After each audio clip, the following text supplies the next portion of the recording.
praeitą hipnozę mes matėm sielas meldžiantis į akmenį, kuris yra palaidotas. Dėl to labai įdomu mums dabar panagrinėti ir mes susirandam, mes einam į tą įvykį, į tą laiką, kai mes atradom tą sielas prie to akmenio meldžiantis. 3, 2, 1.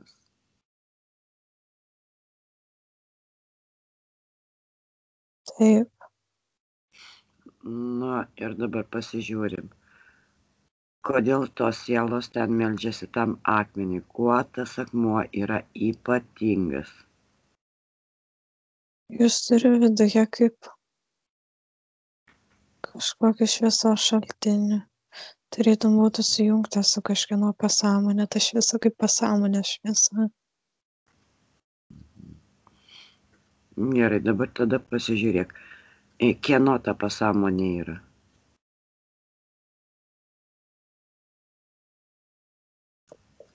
To, kuris padarė šitą. Gal gali pristatyti tą pasąmonę, kas jinai tokia?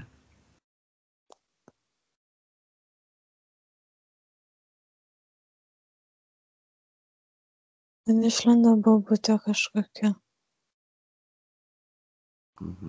Tu gali ją pakalbinti.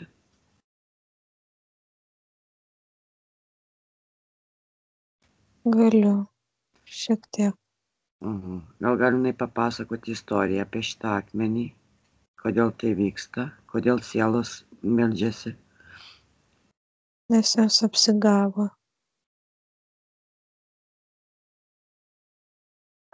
Tarytum tas sielos galvoja, jog tai galėtų būti jų viltis, jų išėjimas. Bet tas akmuo buvo skirtas ne joms. O kam?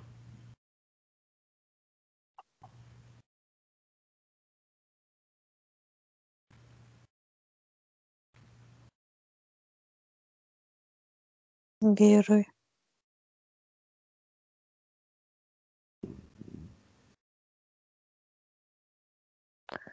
Aš matau visą tą Lauros pasakotą istoriją.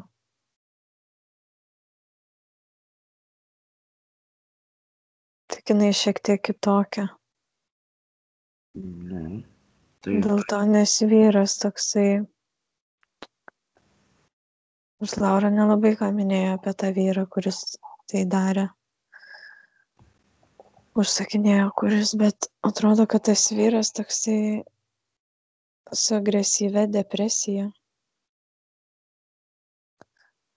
Toksai visiškas, net ne egoistas, o visiškai užvaldytas proto.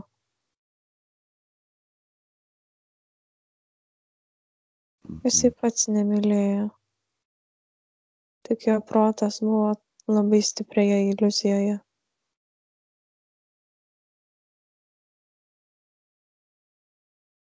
Tai gerai, dabar aš vis tiek nelabai suprantu. Tas akmuo buvo skirtas vyrui, ne? Ta bobutė jį užkalbėjo vyrui, kuris į ją kreipėsi. Supratau. O ko jisai prašė, kad jisai užkalbėtų į tą akmenį? Moterį. Meilės burtas. Gerai, tai dabar pasižiūrėk. Bet jinai tarytum tiesiog pririšo juos vieną prie kito. Ne tai, kad meilė ir pritraukimą, bet pririšo juos kaip karminių ryšių. Gal dabar gali pasižiūrėti, kokia ta moteris? Galiu. 3, 2, 1. Romačiutė. Nusakau, kaip Laura viską ir pasakojo.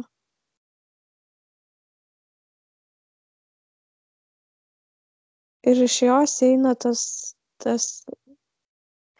jinai kai numirė, ne, jinai neturėjo jau to, jinai perduoda.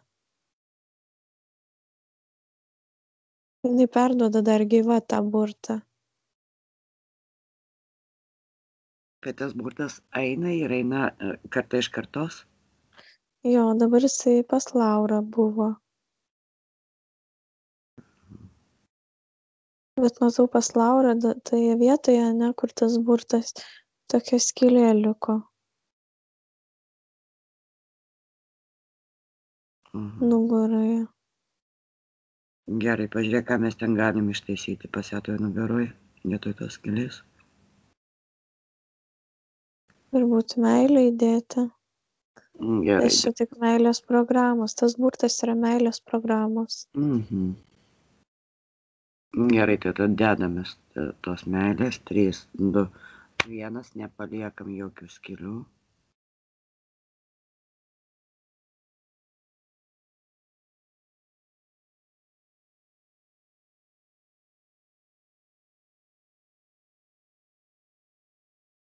Aha.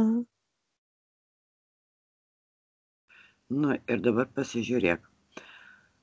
Ar tokių užkalbėtų akmenų yra daugiau?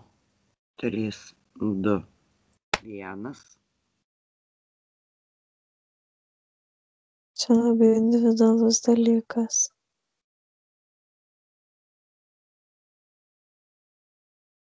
Yra įvairiausių užkalbėtų akmenų, bet nei vieno nėra vienodo. Tai reiškiasi, čia šitas burtas padarytas to akmeniu. Reiškiasi, tos sielos, kurios jam meldėsi, tai buvo iš Lauros giminės. Ne tik buvo ir svetimų. Gerai, o tai kodėl svetimi čia atėjo būtent prie šito akmenio melstis? Nes tokia buvo kaina. Kaina? Kaina. Už ką turėjo susimokėti ir kam? Energetinė kaina. Kad melstus ir kentėtų prie to akmenio? Kad tekėtų kažkokia energija, kad burtas nenusilptų. Tai reiškia, savų sielų pritrūko, ne? Aha, čia mirusiųjų viltis. Gerai, nu kągi, mes jas vakar išgelbėjom. Viskas čia yra gerai, dabar tos sielos išėjo į savo vietas.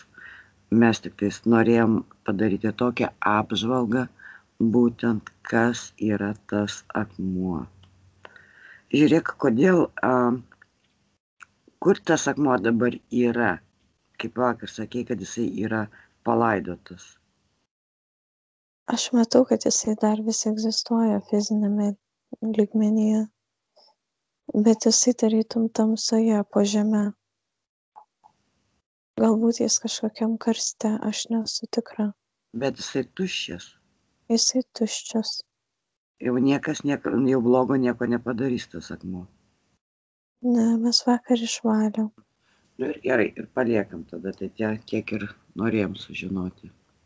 Tas akmuo turi tik tai savo istoriją, daugiau nieko. Kur ta istorija? Ir ta istorija be energijos. Ta istorija. Tiesiog kaip kristalas, jisai saugo istoriją. Žinai, kaip auga kristalai. Tai tas akmuo taip pat, žinai. Ta istorija bus kada nors kur nors panaudota. 3, 2, 1. Galbūt tik informacijai nuskaityti, koksai bandys telepatas, bet šiaip tai ne. Kaip pasakai, žinai, daugiau ne. Gerai, tada stabdau.